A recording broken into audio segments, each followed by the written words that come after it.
Welcome student. তো আজ আমরা পড়ব ক্লাস 6-এর প্রায় শেষ অধ্যায়, আমাদের দেশ ভারত। তো মোটামুটি আমরা এই দেশে এই অধ্যায়ে আজকের ক্লাসে ভারত পুরোটাই কমপ্লিট করে দেব। আমরা যদি একটু ভালো করে খেয়াল করি তাহলে লক্ষ্য করব পৃথিবীর উপরেরটাকে আমরা বলি উত্তর মেরু। উত্তর মেরুর মান কত? 90 ডিগ্রি নর্থ। এবং নিচেরটাকে বলা হয় দক্ষিণ মেরু, যেটা 90 ডিগ্রি সাউথ। তো উত্তর মেরু আর দক্ষিণ মেরুর ঠিক মাঝ বরাবর একটা যদি রেখা করি, সেই রেখাটাকে বলা হয় 0 ডিগ্রি বা নিরক্ষরেখা। এই নিরক্ষরেখার উপরের যে অংশ, এটাকে বলা হয় উত্তর গোলার্ধ, আর 0 ডিগ্রির নিচের অংশটাকে বলা হয় দক্ষিণ গোলার্ধ। এবার আমরা এদিকে আসি। তাহলে উত্তর গোলার্ধ আর দক্ষিণ গোলার্ধ বুঝে গেছি। এবার দেখো, উত্তর এবং দক্ষিণে সোজা যদি একটা রেখা কল্পনা করি, সেটাকে বলা হচ্ছে মূল মধ্যরেখা। আর এই মূল মধ্যরেখার মান 0 ডিগ্রি। এই 0 ডিগ্রির এই দিকের যে অংশ, একে বলা হচ্ছে পূর্ব গোলার্ধ, আর এই দিকের যে অংশ পশ্চিমের যে অংশ, সেটাকে বলা হচ্ছে পশ্চিম গোলার্ধ। তাহলে আমরা এতক্ষণ 4টা গোলার্ধ জানতে পারলাম: উত্তর গোলার্ধ, দক্ষিণ গোলার্ধ, পূর্ব গোলার্ধ এবং পশ্চিম গোলার্ধ। এবার এই দুটো গোলার্ধকেই আমরা যদি একসাথে করে দিই, তাহলে কি দেখতে পাবো? যে এই যে পুরো পার্টটা, এটা তো উত্তর গোলার্ধ, এটা দক্ষিণ গোলার্ধ, এইটা পূর্ব গোলার্ধ, এটা পশ্চিম গোলার্ধ। কিন্তু ভারতের অবস্থান ঠিক কোথায়? ঠিক এখানে। তার মানে এই যে আমরা খোপটা লক্ষ্য করছি, এই খোপটা কোন গোলার্ধে আছে? না, আমার এই দাগের উত্তরে, এটা উত্তর গোলার্ধ, আর এই দাগের পূর্বে, তার মানে পূর্ব গোলার্ধ, উত্তর পূর্ব গোলার্ধে ভারত অবস্থিত। তাহলে ভারতের অক্ষাংশগুলো আমরা জানি এই যে এইভাবে পূর্ব থেকে পশ্চিম বা পশ্চিম থেকে পূর্ব দিকে যে রেখাগুলো থাকে, এগুলো হচ্ছে অক্ষাংশ। তাহলে এই অক্ষাংশের মান, তাহলে অক্ষাংশগুলো এগুলো তো অক্ষাংশ। তাহলে এই অক্ষাংশের মধ্যে ভারত যেহেতু উপরে আছে, তার মানে উপরে কোন দিক? নর্থ। তার মানে অক্ষাংশের ক্ষেত্রে শুধু কি অবস্থান করবে? শুধু নর্থ। আর দ্রাঘিমাংশের ক্ষেত্রে তো এটা তো দ্রাঘিমা রেখা। দ্রাঘিমা রেখার কোন দিকে আছে? ইস্ট, পূর্ব দিকে। পশ্চিম দিকে তো নেই। তাহলে শুধু কোনটা ইউজ হবে? ইস্ট। শুধু ইস্ট ইউজ হবে। বুঝতে পেরেছ? এবার দেখো, এটা 0 ডিগ্রি, এটা 0 ডিগ্রি, এটা 0 ডিগ্রি মূল মধ্যরেখা, এটা 0 ডিগ্রি নিরক্ষরেখা। 0 ডিগ্রির ঠিক উপরে যে রেখাটি রয়েছে অক্ষরেখা, 23.5 ডিগ্রি নর্থ। আর ঠিক মাঝখানে এখানে একটা দ্রাঘিমা রেখা রয়েছে, তার নাম 82 ডিগ্রি 30 মিনিট ইস্ট। এই দুটো রেখা যেখানে কোলাইড করছে একসাথে, সেখানে ভারতের অবস্থান। এবার আমরা ভারতে আসি। ভারতে যে একদম উপর পার্টটা, উত্তর পার্টটা, সেই উত্তর পার্টে যে অক্ষরেখা টাচ করে আছে, সেই অক্ষরেখার নাম বা মান 37 ডিগ্রি 6 মিনিট নর্থ। আর মূল ভূখণ্ডের একদম দক্ষিণতম যে অক্ষরেখা, তার মান 8 ডিগ্রি 4 মিনিট নর্থ। এবার দেখো, এর নিচে 0 ডিগ্রি তো এখানে। তাহলে 0 ডিগ্রি থেকে বাড়তে বাড়তে আমি উপরের দিকে যাব 90। তার মানে ভারত এখানে আছে, তার মানে 0 ডিগ্রি থেকে নিশ্চয়ই উপরের দিকে মান বাড়বে। তাহলে নিচে 0 আছে, 0-র উপরে 8 ডিগ্রি 4, তারপরে একদম উপরে 37 ডিগ্রি 6। একইভাবে এখানে 0 আছে, তার মানে এদিকে মান বাড়বে। তার মানে দেখো, এখানে 0 ডিগ্রি থেকে প্রথম যে অংশটা টাচ করছে পশ্চিম দিকে, সেটার মান কত? 68 ডিগ্রি 7 মিনিট পূর্ব। আর একদম পূর্ব দিকে যে প্রান্তটা টাচ করে আছে, সেই প্রান্তটা 97 ডিগ্রি 25 মিনিট পূর্ব। আর মাঝ বরাবর যে রেখাটি আছে, তার নাম 82 ডিগ্রি 30 মিনিট পূর্ব, বলা হয় ভারতের প্রমাণ দ্রাঘিমা রেখা। এবারে দ্রাঘিমা রেখা আর অক্ষরেখা এই দুটোকে যদি একসাথে করে দিই, তাহলে দেখো কি হবে? ভারত একটা খোপের মধ্যে চলে আসবে, একটা পিক্সেলের মতো হয়ে যাবে। তো এটাকে বলা হচ্ছে অক্ষরেখা, এটা অক্ষরেখা, এটা দ্রাঘিমা রেখা, এটা দ্রাঘিমা রেখা। তো এটা হচ্ছে ভারতের অবস্থান। অক্ষরেখা কত ডিগ্রি থেকে কত ডিগ্রি? 8 ডিগ্রি 4 মিনিট নর্থ থেকে 37 ডিগ্রি 6 মিনিট নর্থ। আর দ্রাঘিমা রেখা 68 ডিগ্রি 7 মিনিট পূর্ব থেকে 97 ডিগ্রি 25 মিনিট পূর্ব। এবার এই ভারতের 3 দিকে দেখো স্থল, এই 3 দিকে জল, এদিকেও জল, এদিকে জল, এদিকেও জল। তো এই যে জলটা, জলভাগ, এই জলভাগের নাম কি? বঙ্গোপসাগর। এই জলভাগের নাম কি? আরব সাগর। এই জলভাগের নাম কি? ভারত মহাসাগর। তো 3 দিকে জল আর এখানে স্থল, এইরকম যদি ভূখণ্ড থাকে, তাকে বলা হয় উপদ্বীপ। সেজন্য ভারতকে বলা হয় উপদ্বীপীয় মালভূমি। ভারতকে কি বলা হয়? উপদ্বীপ। আর এখানে দেখো লেখা আছে বঙ্গোপসাগর, একে যদি সন্ধি বিচ্ছেদ করো হবে বঙ্গ যোগ উপসাগর, তার মানে উপসাগর। তাহলে উপসাগর কাকে বলছে? তো উপসাগর বলা হবে যেখানে 3 দিকে স্থল থাকবে, এখানেও স্থল, এখানেও স্থল, এখানেও স্থল, একদিকে জল, এইরকম জলভাগকে বলা হয় উপসাগর। আর 3 দিকে জল, একদিকে যদি স্থল থাকে, এরকম স্থলভাগকে বলা হয় উপদ্বীপ। দেখো ভারতের একদম মাঝ বরাবর যে রেখা গিয়েছে সেই রেখার নাম কর্কট ক্রান্তি রেখা। এই কর্কট ক্রান্তি রেখা গুজরাট, রাজস্থান, মধ্যপ্রদেশ, ছত্তিশগড়, ঝাড়খণ্ড, পশ্চিমবঙ্গ, ত্রিপুরা, মিজোরাম এই কয়টি রাজ্যের মধ্যে দিয়ে প্রবাহিত টানা হয়েছে। তাহলে কয়টি রাজ্য রয়েছে? 1 2 3 4 5 6 7 8, এই 8টি রাজ্যের মধ্যে সবথেকে বেশি দূরত্ব কোথায় রয়েছে? মধ্যপ্রদেশে। আর সবচেয়ে কম কোথায় রয়েছে? রাজস্থানে। দেখো ভারতের মূল ভূখণ্ডের, আমরা যদি একদম মূল ভূখণ্ড আসি, তাহলে এই মূল ভূখণ্ডের এটা হচ্ছে দক্ষিণতম বিন্দু, এর নাম কি? কন্যাকুমারিকা। আর যদি শুধু বলি ভারতের দক্ষিণতম বিন্দু, তাহলে ইন্দিরা পয়েন্ট। তার মানে এখানে কি রয়েছে? আন্দামান নিকোবর দ্বীপপুঞ্জ। আন্দামান নিকোবর দ্বীপপুঞ্জ মূল ভূখণ্ড থেকে একটু নিচে, সেহেতু এখানে রয়েছে মানে ভারতের দক্ষিণতম বিন্দু, যাকে বলা হচ্ছে ইন্দিরা পয়েন্ট। ভারতের রাজ্য কয়টি রয়েছে? 28টি। কেন্দ্রশাসিত অঞ্চল রয়েছে 8টি। বৃহত্তম যদি রাজ্য বলে, তাহলে বৃহত্তম রাজ্য রাজস্থান, ক্ষুদ্রতম রাজ্য গোয়া, সব থেকে বেশি জনসংখ্যা তাকে বলা হয় জনবহুল রাজ্য উত্তরপ্রদেশ, জনবিরল রাজ্য যেখানে জনসংখ্যা সবচেয়ে কম সেটাকে বলা হচ্ছে সিকিম। তো এই যে রাজ্যের ভিত্তিতে ভাগ হয়েছিল কত সালে বলো তো? 1956 সালে ভারতের রাজ্যগুলো ভাষার ভিত্তিতে ভাগ হয়েছিল। তার রাজ্যগুলো ভাষার ভিত্তিতে ভাগ হয়েছিল কত সালে? 1956 সালে। ভারতের রাজধানী দিল্লি। ভারতে কটি ভাষা রয়েছে? 22টি। এখানে 22টি ভাষা আছে, এটা একটু দেখে নিও। এবার আমরা যদি দেখি,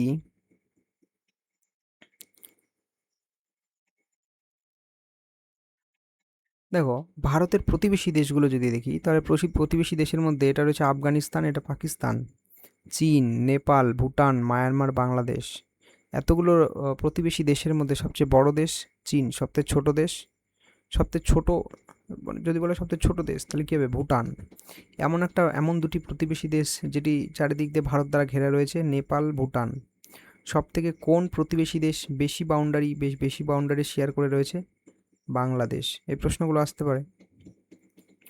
এবার এই পুরো ভারতের ভূপ্রাকৃতিক যদি বৈশিষ্ট্য আমরা দেখি, ভূপ্রাকৃতিক অঞ্চল, তাহলে বিভিন্ন টাইপ দেখতে পাবো। কেমন? দেখো উপরের অঞ্চলটা যদি খেয়াল করি, এই অঞ্চল, তো এই অঞ্চলে দেখতে পাবো মালভূমি, পাহাড় পর্বত দ্বারা ঘেরা রয়েছে। এখানে রাজস্থানে এখানে দেখতে পাবো থর মরুভূমি, এটা উপকূল, গোয়াতে আসলে উপকূল, আবার ছোটনাগপুরের মালভূমি রয়েছে, আবার গাঙ্গেয় সমভূমি রয়েছে। তো এরকম বৈচিত্র্যতার জন্য ভারতের ভৌগোলিক অঞ্চলকে মোট 5টি ভাগে ভাগ করেছে। তো একদম উপরে যে পার্ট, এটাকে বলা হচ্ছে উত্তরের পার্বত্যাঞ্চল। উত্তরের পার্বত্যাঞ্চল থেকে যে নদীগুলো তৈরি হয়েছে, এই নদীগুলোর পলি যেখানে সঞ্চিত হয়েছে, সঞ্চিত পলি যে সমভূমি তৈরি করেছে, তাকে বলা হয়েছে উত্তরের নদী গঠিত সমভূমি অঞ্চল। নদী গঠিত সমভূমি অঞ্চলের ঠিক পাশে রয়েছে উপদ্বীপীয় মালভূমি অঞ্চল, এটির উচ্চতা অনেকটাই উঁচু সমভূমির থেকে। রাজস্থানের ওখানে রয়েছে পশ্চিমের মরুভূমি অঞ্চল, এছাড়াও রয়েছে উপকূলের সমভূমি ও দ্বীপপুঞ্জ। এই 5টি ভাগে আমাদের বইতে ভাগ করা আছে। দেখো এখানে আমরা প্রথম একটা একটা করে পড়া শুরু করব। উত্তরের পার্বত্য অঞ্চল, এটা বলার আগে এটা বলে দিই। দেখো যদি একটা উঁচু শৃঙ্গ থাকে, এটাকে বলা হয় একটা পর্বত। এই একটা পর্বত এরকম পর্বত যদি অনেকগুলো যুক্ত হয়ে যায়, তখন থেকে বলা হবে পর্বত শ্রেণী। তাহলে এই পর্বত শ্রেণীর মধ্যে যেটা সব থেকে উঁচু, সেটাকে বলা হচ্ছে সর্বোচ্চ শৃঙ্গ। দুটি পর্বতের মাঝে যে অংশ, এটাকে বলা হয় উপত্যকা। আর দুটি পর্বতের মাঝে যে উপত্যকার মধ্যে যে রাস্তা তৈরি হয়, এটাকে বলা হয় গিরিপথ। এমন একটা গ্রন্থি, এমন একটা জায়গা যেখান থেকে অসংখ্য পর্বত চারিদিকে ছড়িয়েছে, এই জায়গাকে বলা হয় পর্বত গ্রন্থি। আশা করি বুঝতে পেরেছো। এবার দেখো উত্তরের পার্বত্য অঞ্চল। তো উত্তরের পার্বত্য অঞ্চলে একদম আমরা যদি প্রথম থেকে শুরু করি, দেখো একদম উত্তরে সাধারণত আমরা ক্লাস 10-এ যখন পড়বো বিস্তারিত, তখন জানতে পারবো যে একে দুভাগে ভাগ করা যায়। এটাকে বলা হয় ট্রান্স হিমালয়া। এই যে 3টি দেখতে পাচ্ছি, এটা এটা এটা এই 3টেকে বলা হয় ট্রান্স হিমালয়া। মানে এই যে কারাকোরাম, লাদাখ, জাসকার, এইটাকে বলা হয় ট্রান্স হিমালয়া। আর হিমাদ্রি, হিমাচল, শিবালিক, এই 3টিকে বলা হয় মেইন হিমালয়া। তো এই কারাকোরামের একটা সর্বোচ্চ শৃঙ্গ রয়েছে কেটু। এই কেটুকে বলা হচ্ছে, কেটু এর ফুল ফর্ম হচ্ছে কিং অফ কারাকোরাম বা গডউইন অস্টিন। এটি ভারতের উচ্চতম শৃঙ্গ এবং পৃথিবীর দ্বিতীয় উচ্চতম শৃঙ্গ। আর এই কারাকোরামের ঠিক উপরে এখানে রয়েছে সিয়াচেন হিমবাহ, যেটি ভারতের দীর্ঘতম হিমবাহ। কারাকোরামের নিচে রয়েছে লাদাখ, তার নিচে রয়েছে জাস্কার। এবার এগুলো তো হয়ে গেল ট্রান্স হিমালয়। ট্রান্স কেন বলছে? মেন হিমালয়ের পিছনে অবস্থিত। মানে আমরা যদি এখানে বাস করি, তাহলে এখান থেকে আমরা হিমাদ্রিকে দেখতে পাবো। এই কারাকোরাম, লাদাখ, জাস্কার এদের দেখতে পাবো না, এই জন্য এদের ট্রান্স হিমালয় বলা হচ্ছে। এবার মেন হিমালয়ের মধ্যে প্রথম হচ্ছে হিমাদ্রি, তারপর হিমাচল, তারপর শিবালিক। দেখো হিমাদ্রি তো একটা বিস্তর পর্বতশ্রেণী। এই পর্বতশ্রেণীর সর্বোচ্চ শৃঙ্গ রয়েছে মাউন্ট এভারেস্ট, যেটি পৃথিবীর সর্বোচ্চ শৃঙ্গ, 8,848 মিটার উচ্চতা। তার পাশে রয়েছে সিকিমে কাঞ্চনজঙ্ঘা, পৃথিবীর তৃতীয় উচ্চতম পর্বতশৃঙ্গ এবং ভারতের দ্বিতীয় উচ্চতম পর্বতশৃঙ্গ। তারপরে রয়েছে হিমাচল। হিমাচল কিন্তু একটি একক পর্বতশ্রেণী নয়, এটি কাটা কাটা পর্বতশ্রেণী রয়েছে। তো প্রথম যে পার্টটা রয়েছে এটাকে বলা হচ্ছে পীর পাঞ্জাল। তো এটা পীর পাঞ্জাল, আর পীর পাঞ্জালের উপরে রয়েছে হিমাদ্রি। আর হিমাদ্রি আর পীর পাঞ্জালের মাঝে যে উপত্যকা আমরা দেখতে পাচ্ছি, একে বলা হয় কাশ্মীর উপত্যকা, যেখানে জাফরান চাষ সব থেকে ভালো হয়। আর এই পীর পাঞ্জাল, তারপরে হচ্ছে ধৌলাগিরি, এই পুরোটা নিয়েই হিমাচল। আর হিমাচল আর শিবালিক এর মাঝে যে উপত্যকা দেখতে পাচ্ছি, একে বলা হয় দুন উপত্যকা, যেমন দেহরাদুন। আর শিবালিকের নিচে যে পাদদেশীয় অঞ্চল, এই পাদদেশীয় অঞ্চলকে বলা হচ্ছে তরাই। এই পুরো অঞ্চলের গড় উচ্চতা 6,000 মিটার। পুরো অঞ্চল বলতে হিমাদ্রির গড় উচ্চতা 6,000 মিটার, হিমাচলের গড় উচ্চতা 3,000 মিটার, শিবালিকের গড় উচ্চতা 1,500 মিটার। এবার এখানেই দেখো, এখানেই আমাদের উত্তরের পার্বত্য অঞ্চল শেষ হচ্ছে। এবার আমরা চলে আসবো নদী গঠিত সমভূমি অঞ্চল। প্রধান নদী গঙ্গা। তো গঙ্গার উৎপত্তি কোথায় হয়েছে? দেখো, যে কোনো নদী যেখান থেকে তৈরি হয় বা সৃষ্টি হয়, সেই জায়গাকে বলা হয় উৎস। আর যেখানে গিয়ে মেশে, যে বড় জলাশয় বা কোনো সাগর মহাসাগরে গিয়ে মেশে, সেই জায়গাকে বলা হয় মোহনা। আর যে নদীগুলো এসে মেশে মূল নদীতে, যে নদী এসে মেশে, সেই নদীটাকে বলা হয় উপনদী। আর যে নদীগুলো মূল নদী থেকে বেরিয়ে যায়, সেই নদীগুলোকে বলা হয় শাখা নদী। তাহলে গঙ্গা নদী উৎপত্তি লাভ করছে কোত্থেকে? গঙ্গোত্রী হিমবাহের গোমুখ গুহা থেকে। যখন এলাহাবাদের কাছে আসছে, এলাহাবাদে যমুনা, গঙ্গা নদীর প্রধান উপনদী যমুনা এসে মিলিত হচ্ছে। ধুলিয়ানের কাছে গঙ্গা নদী দুটি ভাগে ভাগ হয়ে যাচ্ছে। ধুলিয়ান কোথায় রয়েছে? মুর্শিদাবাদে। একটি শাখা বাংলাদেশে প্রবেশ করছে পদ্মা নামে। তাহলে গঙ্গা নদী যখন বাংলাদেশে প্রবেশ করছে, নাম কী হয়ে যাচ্ছে? পদ্মা। আরেকটি শাখা ভাগীরথী হুগলি নামে কলকাতার পাশ দিয়ে প্রবাহিত হয়ে বা পশ্চিমবঙ্গের উপর দিয়ে প্রবাহিত হয়ে বঙ্গোপসাগরে পতিত হয়েছে।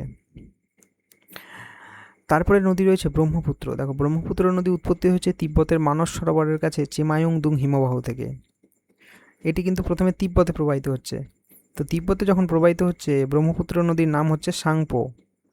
তারপর অরুণাচল প্রদেশ দিয়ে ভারতে প্রবেশ করছে। অরুণাচল প্রদেশ দিয়ে যখন ভারতে প্রবেশ করছে, অরুণাচল প্রদেশ, তারপর থেকে নাম হয়ে যাচ্ছে ব্রহ্মপুত্র। এবার আসার পথে আসামে এই নদীর মাঝেই একটি নদী দ্বীপ তৈরি হচ্ছে। মানে নদীর মাঝে নদী দ্বীপ, এটা ধরো না নদী, এটা একটা নদী, নদীর মাঝেই চর জমে একটা বিশাল দ্বীপ তৈরি হয়েছে, তো এটাকে নদীদ্বীপ বলা হয়। এইরকম নদীদ্বীপের নাম হচ্ছে মাজুলি। এই না, মাজুলি পৃথিবীর বৃহত্তম নদীদ্বীপ। যদি বলে পৃথিবীর বৃহত্তম নদীদ্বীপ, নাম কি? মাজুলি। মাজুলি কোন নদীতে আছে? ব্রহ্মপুত্র নদীতে। কোন রাজ্যে আছে? আসামে আছে। তারপরে বাংলাদেশে প্রবেশ করছে, যখন বাংলাদেশে প্রবেশ করছে, নাম হয়ে যাচ্ছে কি? যমুনা। তাহলে দেখো, ব্রহ্মপুত্র নদী তিব্বতে কী নামে পরিচিত? সাংপো। অরুণাচল প্রদেশে, ভারতে কী নামে পরিচিত? ব্রহ্মপুত্র। বাংলাদেশে কী নামে পরিচিত? যমুনা। এখানে দেখো কি হচ্ছে, তাহলে এই যে নদীটা দেখতে পাচ্ছ, এটার নাম গঙ্গা, ওপরটা এটা ব্রহ্মপুত্র। তো গঙ্গা আর ব্রহ্মপুত্র, তো গঙ্গা যখন বাংলাদেশে প্রবেশ করছে, নাম হয়ে যাচ্ছে পদ্মা। আর ব্রহ্মপুত্র যখন বাংলাদেশে প্রবেশ করছে, নাম হচ্ছে যমুনা। তাহলে যমুনা আর পদ্মা একসাথে মিশে গিয়ে তৈরি হচ্ছে মেঘনা। পদ্মা যমুনা মিলিত হয়ে তৈরি হচ্ছে মেঘনা। আর মেঘনা যেখানে মিশে যাচ্ছে, মোহনায় মিশে যাচ্ছে বঙ্গোপসাগরের সাথে, সেখানে পলিগুলো সঞ্চয় হয়ে একটা বিরাট বদ্বীপ তৈরি করেছে। এটি হচ্ছে পৃথিবীর বৃহত্তম বদ্বীপ, যেটাকে বলা হচ্ছে গঙ্গা ব্রহ্মপুত্র মেঘনার বদ্বীপ। এবার দেখো সিন্ধু। তো সিন্ধুর 5টি উপনদী, বিতস্তা, চন্দ্রভাগা, ইরাবতী, শতদ্র, বিপাশা। এটি কৈলাসের মানস সরোবর থেকে সৃষ্টি হয়েছে এবং আরব সাগরে গিয়ে মিশেছে। বইতে তো এই পর্যন্তই আছে, তোমাদের 6-এর বই যেটুকু আছে সেটুকুই বলার চেষ্টা করছি। এর বেশি তো বড় বড় ক্লাসে আছেই। তো এখানে বোঝানোর চেষ্টা করছি যে যেখান থেকে তৈরি হচ্ছে সেই জায়গাকে বলা হচ্ছে উৎস, যেখানে মিশে যাচ্ছে বড় কোনো জায়গায় সেটাকে বলা হচ্ছে মোহনা। এই মোহনাতে কী তৈরি হয়? বদ্বীপ। তাহলে বদ্বীপ সবসময় কোথায় তৈরি হয়? মোহনাতে। কোনো নদী যদি মূল নদী থেকে বেরিয়ে যায় তাকে বলা হয় শাখা নদী, যদি এসে মিলিত হয় তাকে বলা হয় উপনদী, আর এই নদীর মাঝে যে দ্বীপ তৈরি হয় তাকে বলা হয় নদী দ্বীপ। এরকম নদী দ্বীপের নাম কি? মাজুলি। আর বদ্বীপের নাম কি? গঙ্গা, ব্রহ্মপুত্র, মেঘনার বদ্বীপ। দেখো এটা বলেছি। তাহলে মাজুলি কোথায় আছে? আসামে, ব্রহ্মপুত্র নদীতে। এবার আমরা চলে আসব উপদ্বীপীয় মালভূমি অঞ্চল।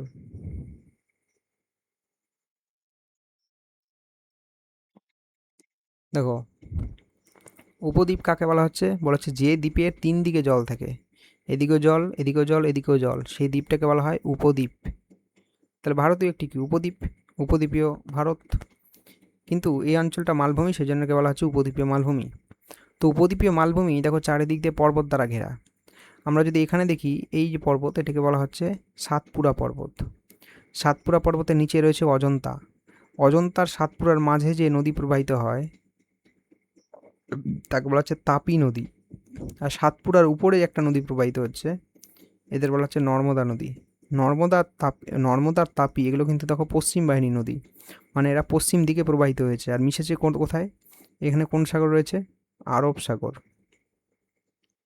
গ্রস্ত উপত্যকার মধ্যে দিয়ে প্রবাহিত হয়েছে, এটা আমরা ক্লাস 10-এ জানবো। তাহলে উত্তর দিকে দুটি পর্বত রয়েছে, একটা সাতপুরা আর একটা অজন্তা। পূর্ব দিকে রয়েছে পূর্বঘাট পর্বতমালা, পশ্চিম দিকে রয়েছে পশ্চিমঘাট পর্বতমালা। আর পশ্চিমঘাট আর পূর্বঘাট পর্বতমালা যেখানে মিলে গিয়েছে সেটাকে বলা হচ্ছে নীলগিরি। আর একদম এক্সটেনশন, সাউথ এক্সটেনশন যেটা রয়েছে সেটাকে বলা হচ্ছে আনাইমালাই পর্বতের আনাইমুদি। এই আনাইমুদিকে বলা হচ্ছে দাক্ষিণাত্যের মালভূমির উচ্চতম শৃঙ্গ। তাহলে যদি বলা হয় দাক্ষিণাত্যের মালভূমির উচ্চতম শৃঙ্গের নাম কি? আনাইমালাই পর্বতের আনাইমুদি। আর এই পশ্চিমঘাট যে পর্বতমালা, এর অপর নাম সহ্যাদ্রি। তো কী কী দ্বারা ঘেরা রয়েছে, কোন কোন পর্বত শ্রেণী দ্বারা ঘেরা রয়েছে, এটা তো আমরা দেখলাম। এবার দেখো এই পুরো মালভূমিটাকে 3 ভাগে ভাগ করছে। এটাকে বলা হচ্ছে মধ্যভাগের উচ্চভূমি, এই ভাগটাকে বলা হয় পূর্ব ভারতের উচ্চভূমি, আর নিচেরটাকে বলা হয় দাক্ষিণাত্যের মালভূমি। তো মধ্য ভারতের উচ্চভূমিকে এবার দুভাগে ভাগ করা যায়, মালব, বুন্দেলখণ্ড। পূর্ব ভারতের উচ্চভূমিকে দুভাগে ভাগ করে বাঘেলখণ্ড, ছোটনাগপুর। আর এই ছোটনাগপুর কোথায় অবস্থিত? পশ্চিমবঙ্গে। আর এটা হচ্ছে দাক্ষিণাত্যের মালভূমি। দেখো আমরা দেখলাম যে এইদিকে পশ্চিম বাহিনী যে নদীগুলো ছিল সেগুলো নর্মদা, তাপি। আর পূর্ব দিকে যে নদীগুলো আসছে, পূর্ব বাহিনী নদীগুলো তাহলে কী কী? পূর্ব বাহিনী নদীগুলোর মধ্যে মহানদী, গোদাবরী, কৃষ্ণা, কাবেরী, এই নদীগুলো পূর্ব বাহিনী নদী। তো এই নদীগুলো এই যে পূর্বঘাট পর্বতমালা একে বিভক্ত করে দিয়েছে, টুকরো টুকরো খণ্ডে বিভক্ত করে দিয়েছে। আর এতগুলো নদীর মধ্যে গোদাবরীকে বলা হয় দক্ষিণ ভারতের দীর্ঘতম নদী তথা দক্ষিণ ভারতের গঙ্গা। তাহলে দক্ষিণ ভারতের গঙ্গা কাকে বলে? গোদাবরীকে। এবার আমরা আসবো উপকূলীয়। দেখো স্থলভাগে সমুদ্র মিলিত হয়, স্থলভাগ যেখানে সমুদ্রে মিলিত হয় সেই জায়গাটাকে বলা হয় উপকূল। এবার উপকূল অঞ্চলে সাধারণত কী দেখা যাবে? পলি, বালি, নুড়ি এগুলো জমা হয়ে কী তৈরি হবে? সমভূমি অঞ্চল। এটাকে বলা হচ্ছে উপকূলীয় সমভূমি অঞ্চল। তাহলে উপকূলীয় সমভূমি অঞ্চল কোথায় কোথায় কোন কোন রাজ্যে দেখা যায়, সেই রাজ্যের নাম অনুসারেই উপকূলগুলোর নামকরণ করা হয়েছে। যেমন গুজরাটে যে উপকূল দেখা যাচ্ছে তাকে বলা হচ্ছে গুজরাট উপকূল। মহারাষ্ট্র আর গোয়াতে যে উপকূল দেখা যাচ্ছে তাকে বলা হচ্ছে কোঙ্কণ উপকূল। কেরালাতে যে উপকূল দেখা যাচ্ছে তাকে বলা হচ্ছে মালাবার উপকূল। এদিকে ওড়িশা, অন্ধ্রপ্রদেশে দেখা যাচ্ছে উত্তর সরকার উপকূল। তাহলে উত্তর সরকার উপকূল ওড়িশা উপকূল, মানে ওড়িশাতে ওড়িশা উপকূল, অন্ধ্রপ্রদেশে অন্ধ্র উপকূল। আর নিচে তামিলনাড়ুতে রয়েছে করমণ্ডল উপকূল। মনে রাখতে হবে করমণ্ডল উপকূলে কিন্তু বছরে 2 বার করে বৃষ্টিপাত হয়। আর এদিকে মালাবার উপকূল কোথায় রয়েছে? কেরালাতে। আর এই মালাবার উপকূলে কিন্তু মৌসুমি বায়ু প্রথম প্রবেশ করে।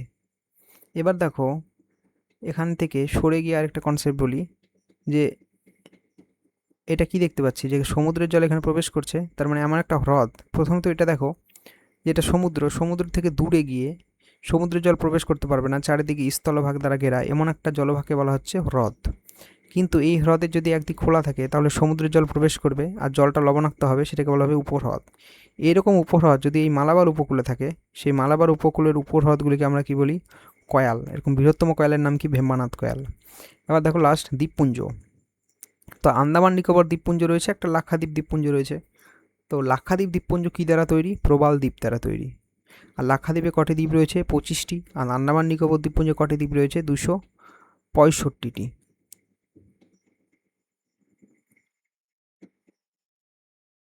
দেখো ভারতের জলবায়ু। তো আমরা সাধারণত জানি যে ভারত যেহেতু ক্রান্তীয় অঞ্চলে অবস্থিত, সেজন্য ভারতের জলবায়ু উষ্ণ আর্দ্র ক্রান্তীয় জলবায়ুর দেশ। ভারত একটি উষ্ণ আর্দ্র ক্রান্তীয় জলবায়ুর দেশ। কেন? কারণ ভারতে কী রয়েছে? কর্কট ক্রান্তি রেখা রয়েছে। তো কর্কট ক্রান্তি রেখা থাকলে এটা কি ক্রান্তীয়? তো সেজন্য এটাকে বলা হচ্ছে ক্রান্তীয়। সাথে সাথে উষ্ণ হয়, আর্দ্র কেন? কারণ বৃষ্টিপাত হয় তাই। এগুলোর পরেও ভারতকে বলা হয় মৌসুমী জলবায়ুর দেশ। কেন? কারণ ভারতে যতগুলো ঋতু আছে, গ্রীষ্ম, বর্ষা, শরৎ, শীত, এই 4টি ঋতু মৌসুমী বায়ুর ফলেই কিন্তু তৈরি হয়। মানে ভারতের ঋতুগুলো মৌসুমী বায়ু দ্বারা প্রভাবিত হয়। ভারতের জলবায়ুকে বলা হয় মৌসুমী জলবায়ুর দেশ। এবারে জলবায়ুকে নিয়ন্ত্রণ কে করছে? এই জলবায়ুকে নিয়ন্ত্রণ কে করছে? দেখো, এক তো অক্ষাংশ, উচ্চতা, সমুদ্র থেকে দূরত্ব, পর্বতের অবস্থান, এই সমস্ত নিয়ন্ত্রকগুলো ভারতের জলবায়ুকে নিয়ন্ত্রণ করে। অক্ষাংশ কিভাবে নিয়ন্ত্রণ করছে? দেখো, খুব সিম্পল ব্যাপার। 0 ডিগ্রি অক্ষাংশে সূর্য লম্বভাবে কিরণ দেয়, উষ্ণতা বেশি। আমরা যত উপরের দিকে উঠবো 90 ডিগ্রি, 66.5 ডিগ্রি, এখানে সূর্য তির্যকভাবে কিরণ দেবে, তাহলে এখানে কী হবে? উষ্ণতা কম। উচ্চতা কী হবে? দেখো, উষ্ণতার একটা স্বাভাবিক হ্রাসের হার রয়েছে। মানে আমরা যতই উপরের দিকে উঠতে থাকবো, মানে বায়ু নিজে থেকেই প্রতি 1000 মিটারে 6.5 ডিগ্রি সেন্টিগ্রেড হারে উষ্ণতা কমে যাবে। তাহলে সমুদ্রপৃষ্ঠে যদি কোনো একটা স্থানের উষ্ণতা 16.5 ডিগ্রি সেন্টিগ্রেড হয়, তাহলে 1000 মিটার উঁচুতে গিয়ে উষ্ণতা কত হবে? 10 ডিগ্রি সেন্টিগ্রেড। কতটা কমে যাবে? 6.5 ডিগ্রি সেন্টিগ্রেড। এই জন্যই কলকাতা এবং দার্জিলিং প্রায় একই অক্ষাংশ অবস্থান নয়, তাও একটু হেরফের রয়েছে। কলকাতা যেহেতু সমুদ্রপৃষ্ঠে রয়েছে, আর দার্জিলিং যেহেতু অনেক উঁচুতে রয়েছে, সেজন্য দার্জিলিংয়ের আবহাওয়া কিন্তু অনেক ঠান্ডা কলকাতার তুলনায়। এবার দেখো সমুদ্র থেকে দূরত্ব। সমুদ্র থেকে যদি আমরা দূরত্ব বাড়াই, তাহলে আবহাওয়া কেমন হবে? চরম ভাবাপন্ন, মানে প্রচণ্ড খারাপ আবহাওয়া হবে। আর যদি দূরত্ব কমাই, মানে সমুদ্রের যদি কাছাকাছি থাকি, সেজন্য তো আবহাওয়া কেমন তৈরি হবে? সমভাবাপন্ন। সেজন্য পৃথিবীর যত বেশিরভাগ স্টেডিয়ামগুলো রয়েছে, সেগুলো দেখবে বেশিরভাগ সমুদ্রের পাশে অবস্থিত। কিংবা বড় বড় যে বিল্ডিং বা শহরগুলো রয়েছে, বড় বড় টাউন, মেগা সিটিগুলো রয়েছে, সেগুলো সবই সমুদ্রের কাছে অবস্থিত। পর্বতের অবস্থান। এবার পর্বতের অবস্থান পরিচালন বৃষ্টিপাত যদি হয় তাহলে ঠিক আছে, কিন্তু যদি শৈলক্ষে বৃষ্টিপাত হয়, তাহলে শৈলক্ষে বৃষ্টিপাতের ক্ষেত্রে পর্বত গুরুত্বপূর্ণ ভূমিকা পালন করে। পর্বতের গায়ে বাধা পেয়ে যে বৃষ্টিপাত ঘটাবে। যদি পর্বত থাকে, যেমন পশ্চিমঘাট পর্বত, মৌসুমী বায়ু আসছে, প্রবেশ করছে, পর্বতের গায়ে ধাক্কা খেয়ে বৃষ্টিপাত ঘটাচ্ছে, তাহলে পর্বত যদি না থাকতো, তাহলে পশ্চিমঘাট পর্বতে বৃষ্টি হতো না। তাহলে পর্বত এখানে এই অঞ্চলের বৃষ্টিপাতের জন্য দায়ী। তাহলে বৃষ্টিপাত যদি হয়, তাহলে জলবায়ুকে নিশ্চয়ই প্রভাবিত করছে। এবার দেখো,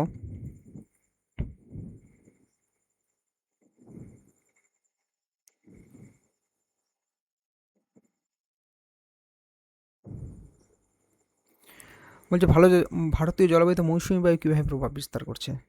এবার এটা একটু ভালো করে বুঝতে হবে। দেখো, 21শে মার্চ 23শে সেপ্টেম্বর সূর্য যখন নিরক্ষরেখার উপরে থাকে, তখন সূর্য লম্বভাবে কিরণ দেয় এবং নিরক্ষরেখায় দিন রাত্রি সমান হয়। তো নিরক্ষরেখা থেকে 21শে জুন কর্কট ক্রান্তি রেখার উপর কিরণ দেয়। আবার প্রথম থেকে দেখি, এখান থেকে যদি মার্চ ধরি, এটা 21শে মার্চ। 21শে মার্চ কর্কট ক্রান্তি রেখার উপরে আছে। এখান থেকে এখন গিয়েছে 21শে জুন, 21শে মার্চ নিরক্ষরেখার উপর আছে। তারপর 21শে জুন নিরক্ষরেখায় গিয়েছে। কি বলছি, 21শে মার্চ নিরক্ষরেখায় আছে, 21শে জুন কর্কট ক্রান্তি রেখায় গেল, 21শে জুন থেকে 23শে সেপ্টেম্বর নিরক্ষরেখায় আসলো। আবার 23শে সেপ্টেম্বর থেকে, মানে নিরক্ষরেখা থেকে মকর ক্রান্তি রেখায় আসলো 22শে ডিসেম্বর। এবার 22শে ডিসেম্বর থেকে আবার ঘুরে নিরক্ষরেখায় গেল 21শে মার্চ।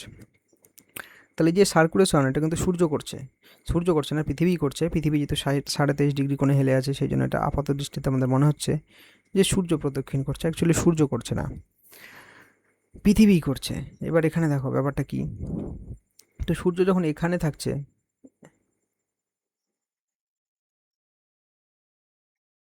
সূর্য যখন এখানে আছে, তখন আমাদের এখানে কি তৈরি হবে? আমাদের এখানে মানে সূর্য আমাদের দিকে আসছে, মানে জুন মাসের পরে।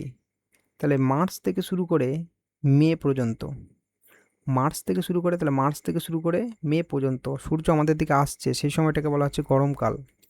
এই সময় উত্তরপ্রদেশ, বিহার প্রচণ্ড গরম বাতাস দেখা যায়, এটাকে বলা হয় লু।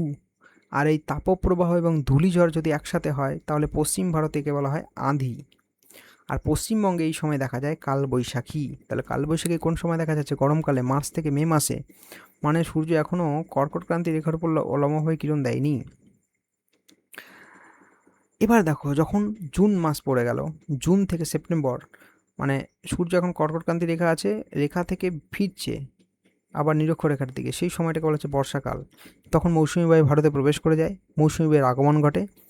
মৌসুমি বায়ুর আগমনের ঘটে মৌসুমী বায়ু প্রচুর বৃষ্টিপাত হয় এবং শিলংয়ে তৈরি হয় বৃষ্টির ছায়া অঞ্চল। এছাড়াও পশ্চিমঘাট পর্বতে তৈরি হয় বৃষ্টির ছায়া অঞ্চল।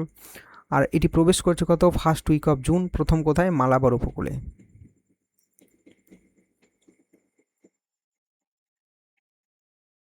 এবার দেখো, সূর্য চলে এসছে এখন কোথায়? সূর্য এখন নিরক্ষরেখার দিকে গতি করছে। নিরক্ষরেখা থেকে গতি করতে করতে যখন এই যে সেপ্টেম্বরে আসবে, সেপ্টেম্বর পর্যন্ত চললো বর্ষাকাল। সেপ্টেম্বর যেই পাস করবে তখন চলে আসলো শরৎকাল। তো অক্টোবর থেকে নভেম্বর এই 2 মাস চলবে শরৎকাল। এই শরৎকালে যখন প্রত্যাবর্তন করছে মৌসুমি বায়ু, তখন তৈরি হয় আশ্বিনের ঝড়। তাহলে আশ্বিনের ঝড় কোন সময় দেখা যায়? শরৎকালে। এই সময় মৌসুমি বায়ু প্রত্যাগমন করে। যেই মৌসুমি বায়ুটা প্রত্যাগমন করে সেটার নাম কি? উত্তর পূর্ব মৌসুমি বায়ু। মানে এই মৌসুমি বায়ু উত্তর পূর্ব দিক থেকে আসছে, সেই জন্য বলা হয় উত্তর পূর্ব। তাহলে এটা কি? উত্তর, এটা পূর্ব, কারণ এইভাবে আসছে, এদিকে বলা হচ্ছে উত্তর পূর্ব মৌসুমি বায়ু। তারপরে লাস্ট, একদম যখন সূর্য এখানে চলে আসে ডিসেম্বর মাসে, তখন কোন কাল তৈরি হয়? শীতকাল। ডিসেম্বর থেকে ফেব্রুয়ারি শীতকাল। শীতকালে একটা বৃষ্টিপাত হয়, সেটাকে বলা হয় পশ্চিমী ঝঞ্ঝা। তাহলে পশ্চিমী ঝঞ্ঝা কোন কালে হয়? শীতকালে। এবার দেখো, এই সময় যখন মৌসুমী বৃষ্টিপাত হয়, এর সাথে কিন্তু অনেক উৎসবের সম্পর্ক রয়েছে। যেমন নবান্ন কোথায় হয়? পশ্চিমবঙ্গ। ওনাম কোথায় হয়? কেরালে। বিহু কোথায় হয়? আসামে। এই সমস্ত অনুষ্ঠানগুলো পালন করা হয়। এবার জলবায়ু যখন আমরা দেখে নিলাম, এবার এখন আমরা কি পড়বো? মৃত্তিকা। তাহলে জলবায়ুর সাথে মৃত্তিকা কিন্তু ওতপ্রোতভাবে জড়িত, এটা একটু ভালো করে বুঝতে হবে। যেমন দেখো, তো কোন অঞ্চলের মৃত্তিকা কোন কোন উপাদানের উপর নির্ভর করে? তো এখানে অনেকগুলো উপাদান একটা সূত্র রয়েছে, যে এফ এফ মানে ফ্যাক্টর সমান সিএল ও আর পি টি। সিএল মানে ক্লাইমেট, অর্গানিক ম্যাটার, আর দিয়ে রিলিফ, পি দিয়ে প্যারেন্ট রক, টি দিয়ে টাইম। এগুলো এখানে লেখা আছে। যেমন জৈব পদার্থ, তাহলে কোনো অঞ্চলের জৈব পদার্থ সেই অঞ্চলের মাটিকে তৈরিতে সাহায্য করে। যেমন ভূপ্রকৃতি, আদিশিলা, সময়, জলবায়ু, এই সমস্ত উপাদানগুলো মাটি তৈরিতে সাহায্য করে। প্রথম যে মাটি সেটাকে বলা হচ্ছে পলি মাটি। নদীর পলি জমে যে মাটি তৈরি হয় তাকে বলা হয় পলি মাটি। এই পলি মাটি যদি প্রাচীন হয় তাকে বলা হবে ভাঙর বা ভাঙ্গার, আর যদি নবীন হয় তাকে বলা হবে খাদার। কোথায় কোথায় দেখা যায়? উত্তরপ্রদেশ, বিহার, পশ্চিমবঙ্গ, হরিয়ানা, আসাম।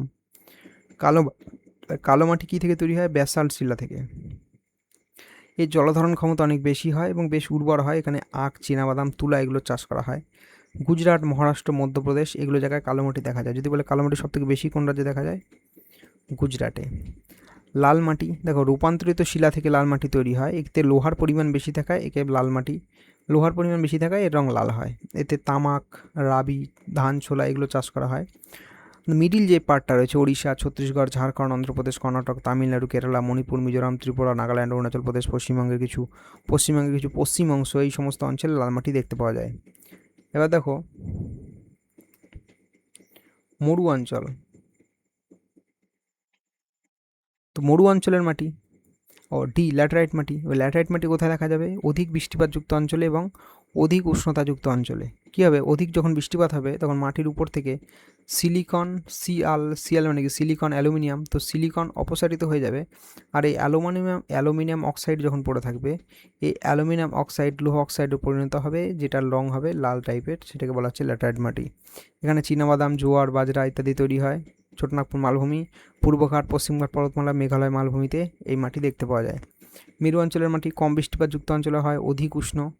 এখানে জল ধারণ ক্ষমতা খুব কম, তাই অনুর্বর, মিলেট জাতীয় চাষ বেশি হয়। রাজস্থানের মরু অঞ্চলে দেখতে পাওয়া যায়। পার্বত্য অঞ্চলের মাটি আর্দ্র প্রকৃতির, আর্দ্র নাতিশীতোষ্ণ, জৈব পদার্থ সব থেকে বেশি থাকে। ভেরি ইম্পর্টেন্ট, যে কোন মাটিতে জৈব পদার্থ সব থেকে বেশি থাকে? পার্বত্য অঞ্চলের মাটিতে। এখানে চা, কফি, রবার, মশলা চাষ করা হয়। তো পার্বত্য অঞ্চলের মাটি সাধারণত যখন পশ্চিমঘাট বা দাক্ষিণাত্যের নীলগিরি অঞ্চল, এই সমস্ত অঞ্চলে পার্বত্য অঞ্চলের মাটি দেখতে পাওয়া যায়। এবার মাটির ব্যবহার, তো মাটি কী কী কাজে ব্যবহার করা হয়? কৃষিকাজে, পশুচারণ, বনভূমিতে, কুটির শিল্পে, বাড়িঘর নির্মাণে, প্রতিমা নির্মাণে, মাটির আর্দ্রতা রক্ষা করতে। এবার মাটি যত ব্যবহার করবো না, মাটির তত ক্ষয়ও হবে, সেই জন্য মাটিকে আমাদের কী করতে হবে? সংরক্ষণ করতে হবে। এবার দেখো, ভারতের স্বাভাবিক উদ্ভিদ,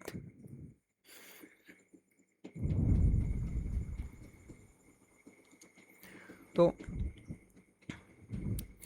মেহগনি, দেখো আমরা প্রথমে পড়বো ক্রান্তীয় চিরহরিৎ বন, মানে যে অঞ্চলে সব থেকে বেশি বৃষ্টিপাত হচ্ছে সেই অঞ্চলটাকে বলা হচ্ছে ক্রান্তীয় চিরহরিৎ বন। তাহলে এখানে বৃষ্টিপাতের পরিমাণ কত হতে হবে? 200 সেন্টিমিটার। কোথায় কোথায় দেখা যাবে? পশ্চিমঘাট পর্বতের পশ্চিম ঢালে। হ্যাঁ দেখো, এটা পশ্চিমঘাট পর্বত, এটা ভারত, এটা পশ্চিমঘাট পর্বত, এটা হচ্ছে পশ্চিম ঢাল, এটা পূর্ব ঢাল। পূর্ব ঢালটাকে বলা হচ্ছে বৃষ্টির ছায়া অঞ্চল, আর পশ্চিম ঢালে প্রচুর পরিমাণে বৃষ্টি হয়। মৌসুমী বায়ু প্রথম বাধা পায়, প্রথম প্রচুর বৃষ্টিপাত হয়। তো পশ্চিম ঘাটে, উত্তর পূর্ব আসামে, এখানে আছে উত্তর পূর্ব আসাম, মেঘালয়, আন্দামান নিকোবর দ্বীপপুঞ্জে। এখানকার গাছগুলির বৈশিষ্ট্য কেমন থাকবে? সারা বছর সবুজ চিরঘর্দী অঞ্চল, পাতা চওড়া চকচকে, মেহগনি, রোজউড, আয়রনউড, আবুলস, বাবর, সিনকোনা এই সমস্ত গাছের উদাহরণ।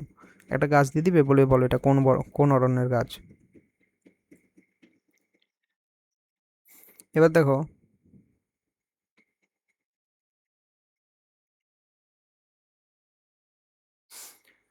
ক্রান্তীয় পর্ণমোচী, পর্ণমোচী মানে পাতা ঝরা, ক্রান্তীয় অঞ্চলের পাতা ঝরা যে গাছগুলো সেগুলোকে বলা হচ্ছে ক্রান্তীয় পর্ণমোচী। বৃষ্টিপাত কত হয়? 700 থেকে 200 সেন্টিমিটার। কোথায় অবস্থান করছে? সোনাগপুর, মধ্যপ্রদেশ, ওড়িশা, শিবালিক পাহাড়ের পাদদেশে। এর বৈশিষ্ট্য কী? যে শীতকালে পাতা ঝরে যায় এবং বর্ষাকালে সবুজ থাকে। গাছগুলি কী কী? শাল, সেগুন, পলাশ, মহুয়া, এই সমস্ত গাছগুলি ক্রান্তীয় পর্ণমোচী অরণ্যের গাছ। কাঁটা ঝোপঝাড় মরু অঞ্চল, এগুলো কোথায় দেখা যাবে? মরুভূমি অঞ্চলে, রাজস্থান, থর মরুভূমি, গুজরাট, পাঞ্জাবের দক্ষিণাত্যে বৃষ্টির ছায়া অঞ্চলে এগুলো দেখা যাবে। মানে যে বৃষ্টির ছায়া অঞ্চলে এখানে দেখা যাবে কাঁটা ঝোপঝাড় জাতীয় উদ্ভিদ। বৃষ্টিপাত কত?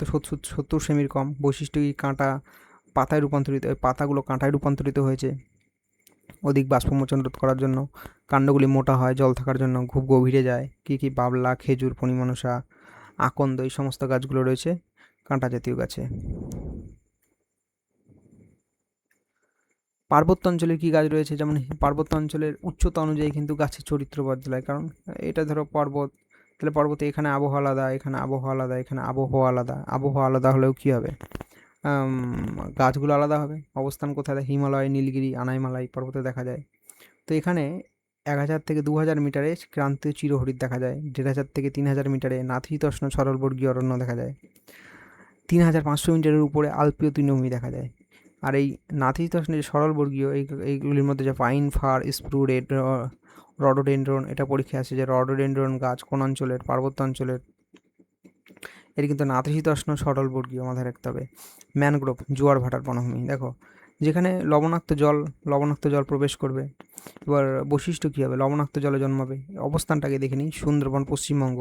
এছাড়া মহানদী, গোদাবরী, কৃষ্ণা, কাবেরী নদীর বদ্বীপে, আন্দামান উপকূলে এই সমস্ত বনভূমি দেখা যায়। কেমন হবে? যে লবণাক্ত জলে জন্মাবে, এগুলোর শ্বাসমূল, ঠেসমূল লক্ষ্য করা যাবে। জরায়ু অঙ্কুরোদ্গম হবে। গাছগুলো কী কী? সুন্দরী, করান, গেওয়া, গোলপাতা, হেতাল, এগুলো।